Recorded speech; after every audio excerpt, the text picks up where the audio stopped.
কিভাবে কাজ করে, কিভাবে এটা দিয়ে পরীক্ষা করা হয় কেবল। তো এখানে দেখতেছেন দুটি টেস্টার, একটা প্যাকেটের ভিতরে দুটি টেস্টার। এটার মডেল নাম্বার লিখে AR868 war tracker applicable scope. তো আপনারা এটার মাধ্যমে RJ45 কানেকশনের অপশন আছে, এখানে একটা। তো এখানে দেখেন 1 থেকে 8 পর্যন্ত, এবং এখানে 1 থেকে 8 পর্যন্ত লেখা আছে। আপনারা যখন অন করবেন, কেবল লাগাবেন, কেবলের ওয়্যারগুলো ঠিক আছে কি না, RJ45 কানেক্টর দুই সাইডে লাগা কেবল ওয়্যারগুলো ঠিক আছে কিনা আপনাদের 1 2 3 4 করে এভাবে 8 পর্যন্ত দেখাবে। এবং এটা দিয়ে আপনারা কেবল ফাইন্ডিং করতে পারেন। এবং এটাতে একটা টর্চ আছে, ছোটো একটা টর্চ আছে। টর্চটা আপনারা ইউজ করে বিভিন্ন কাজ করতে পারেন অন্ধকারের মধ্যে। থ্যাংক ইউ বন্ধুরা।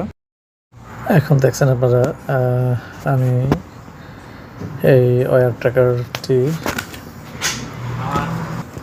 এখন আনবক্সিং করে দেখাচ্ছি আপনাদের ভিতরে কী কী আছে এবং